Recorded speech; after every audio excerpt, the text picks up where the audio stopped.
Sean Diddy Combs was arrested last night. I guess it was like later in the day yesterday.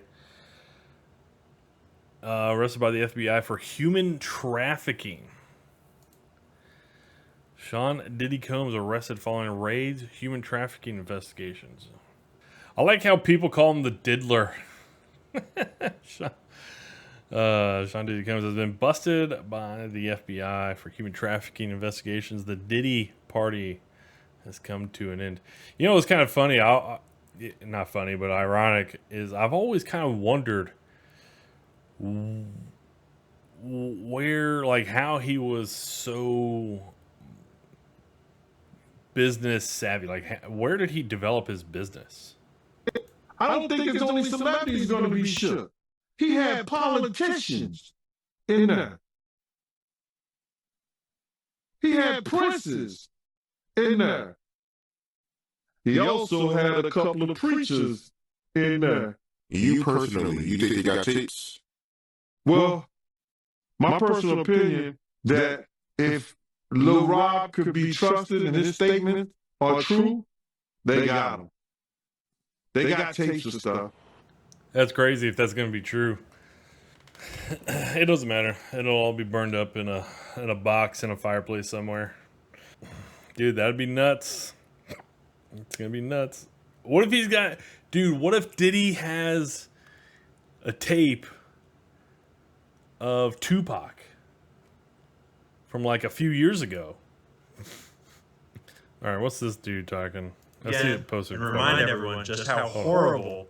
Well, tonight they arrested P. Diddy. News just broke that they took him into custody in New York City. So I figured now's as good a time as any to shit all over Sean again and remind everyone just how horrible this man is. So if you haven't read the court documents and done any of the other research on this guy, this producer he worked with named Lil Rod brought this lawsuit against him.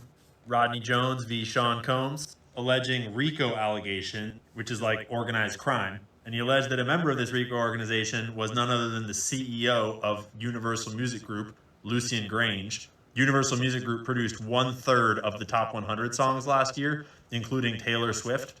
Quote, while living and traveling with Mr. Combs, Mr. Jones discovered that Combs had hidden cameras in every room of his homes. Mr. Jones believed that Mr. Combs had recordings of defendants Lucian Charles Grange, Ethiopia Haber, as well as other celebrities, music label executives, politicians, and athletes. Upon information and belief, these individuals were recorded without their knowledge and consent, and as in the case with the homosexual sex tape of Stevie J that Mr. Combs provided to Mr. Jones, Mr. Combs possesses compromising footage of every person that has attended his freak-off parties and his house parties. Upon information and belief, due to this treasure trove of evidence he has in his possession, Mr. Combs believes that he is above the law and is untouchable. Dude, do not put him in that same prison cell that they put Epstein. Holy shit. Oh, this is great. Bring it all down. Just a wrecking ball. Just a wrecking ball. Just take it down like politicians, athletes, business executives, religions. Be hilarious. Well, the diddler just got touched. But don't worry, I'm not going to drop that spice and then not give you more details. So Diddy was big on recording all kinds of things, and he frequently took this guy's phone from him and recorded things at parties.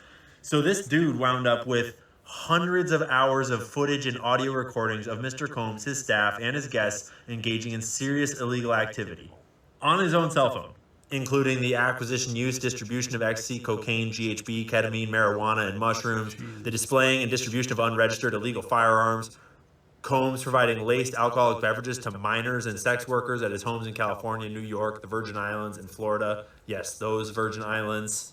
Diddy's brother, Christian, drugging and sexually assaulting a woman. Mr. Combs detailing how he planned to leverage his relationship with Bishop T.D. Jakes to soften the impact. Remember, this is just what Lil Rod witnessed personally. Of his public image of Cassie Ventura's lawsuit, which is horrendous, and I'm not going to read from it. It's absolutely disgusting. This guy's a piece of shit. Actor Cuba Gooding Jr., yes, that actor, Cuba Gooding Jr., sexually harassing and assaulting Mr. Jones. Yes, here are photos of Cuba doing the things. Here's more photos of Cuba Gooding Jr. trying to fuck this guy.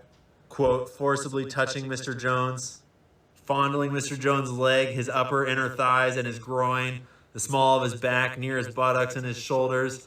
Jones rejected his advances, and Mr. Gooding Jr. did not stop until Mr. Jones forcibly pushed him away. Following the screenshot. Homie witnessed a shooting where either Diddy or his brother shot a dude in the bathroom and then got the cops to just totally not prosecute, not investigate, say it was a drive-by, they drove away. But what Diddy's scheme was all about was getting rappers to do gay stuff on camera, though they did not know it, so that he had blackmail on them so that he could kind of control them and thereby control the whole music industry that he had kind of helped create. And to be fair, Wow. I mean, maybe he like saw some signs that maybe it would work, but apparently homie wasn't having it. Sorry, I'm just making jokes. Quote, Mr. Combs, Diddy, went so far as to share a video of Stevie J anally penetrating a Caucasian male without a condom. This was done to ease Mr. Jones's anxiety concerning homosexuality. According to Diddy, this is a normal practice in the music industry. Look, even Stevie J is doing it. Diddy informed Mr. Jones that he had engaged in sexual intercourse with rapper Redacted, R&B singer Redacted, and Stevie J. Yes, Diddy's having gay orgies and using it to try to get homie to have more gay orgies because that's what he's all about. Mr. Combs promised to make sure that Mr. Jones wins Producer of the Year at the Grammys if he did gay stuff.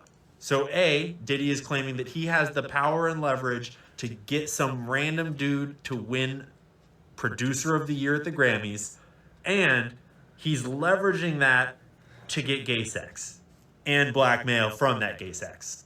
Diddy's assistant, defendant Coram, required all employees from the butler, the chef, to the housekeepers to walk around with a pouch or fanny pack filled with cocaine, GHB, ecstasy, marijuana, gummies, Tucci, mixture of ecstasy and cocaine, at all times, so that Diddy could get high anywhere and everywhere.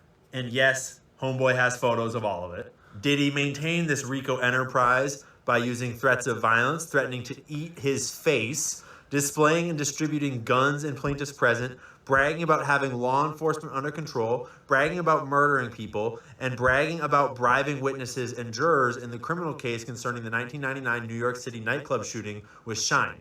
Are you getting the picture yet? And it would appear that one of the ways that Diddy had law enforcement under control was through his chief of security, Fahim Muhammad, who the whole staff was allegedly told to contact if anything ever went wrong with police or law enforcement, and he would be the fixer that would make it all disappear. Well, Fahim Muhammad is the former head of security for Michael Jackson. This kid had just graduated college with like a business degree, and he became the head of security for the King of Pop at age 21 or 22. And then, whoopsies, that same year, head of Pop died.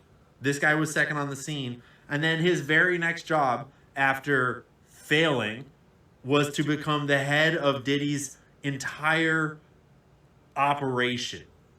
Think about it. The head of security in a blackmail ring needs to know all the dirt, otherwise he's not securing shit.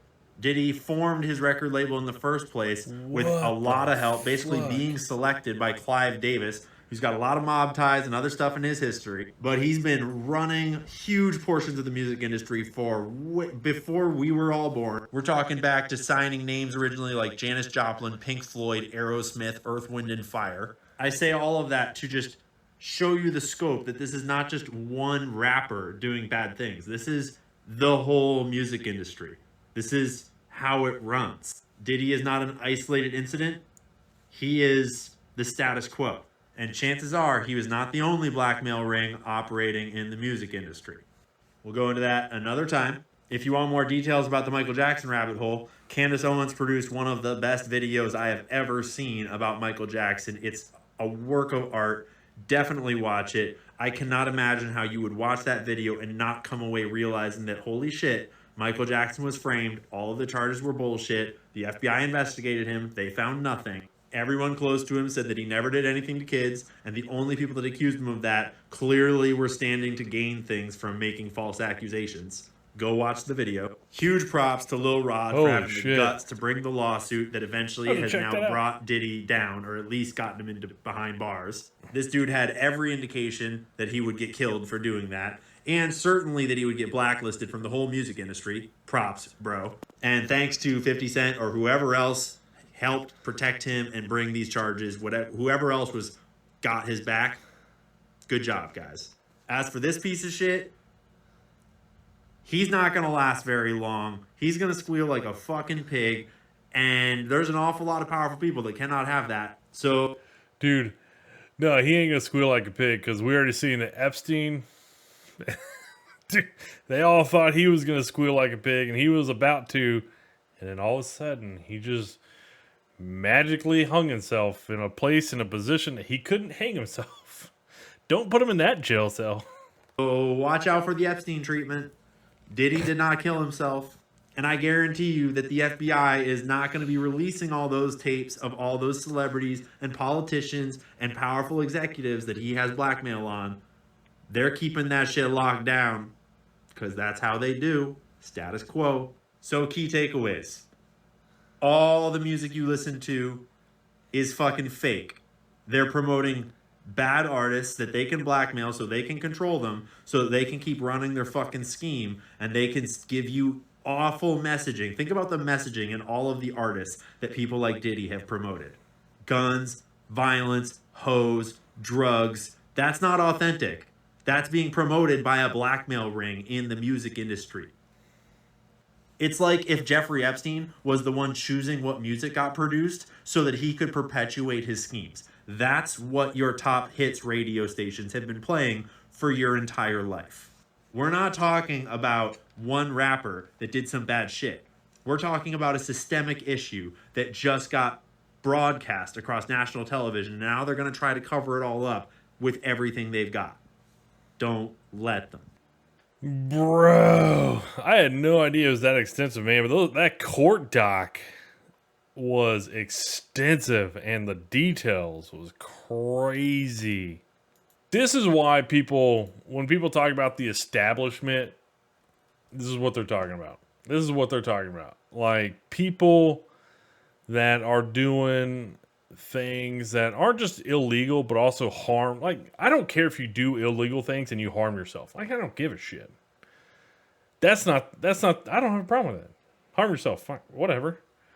But when you're doing things and you're harming other people, like children, women, sex trafficking, all that kind of stuff, yeah, that's a bit, you know, that I don't agree with that. And dude, that is just nuts, man. Oh, here we go. As part of this investigation, in March of this year, special agents from HSI executed search warrants at Combs' residences in Miami and Los Angeles. They also executed a warrant for Combs' electronic devices. During those searches, agents seized evidence of the crimes charged in this indictment. They seized firearms and ammunition, including 3 defaced AR-15s and a large capacity drum magazine. They also seized evidence of the freak-offs, electronic devices that contain images and videos of the freak-offs with multiple victims. And they seized cases and cases of the kinds of personal lubricant and baby oil that Combs' staff allegedly used to stock hotel rooms for the freak-offs, more than 1,000 bottles altogether. Here are some of the items that we recovered Over during 1,000 bottles of this of lotion. As you can see here, this is a drum magazine, large capacity, and it contains, I believe, 59 rounds. I mentioned as well, we recovered 3 AR-15s. This is a close-up shot of one of the AR-15s, and you can see right here, the serial number has been thoroughly defaced. Another picture of more ammunition and parts of 2 AR-15s right there. Now, I want to be clear about 2 things. First, this office is determined to investigate and prosecute anyone who engages in sex trafficking, no matter how powerful or wealthy or famous you may be. No one should doubt our commitment on that. A year ago, Sean Combs stood in Times Square and was handed a key to New York City. Today, he's been indicted and will face justice in the Southern District of New York. Second, we are not done. This investigation is ongoing, and I encourage anyone with information about this case to come forward and to do it quickly. Damn. I like how everybody's talking about the 1,000 bottles of baby oil. Dude, that is freaking... That is crazy. That is freaking nuts, man. Holy shit.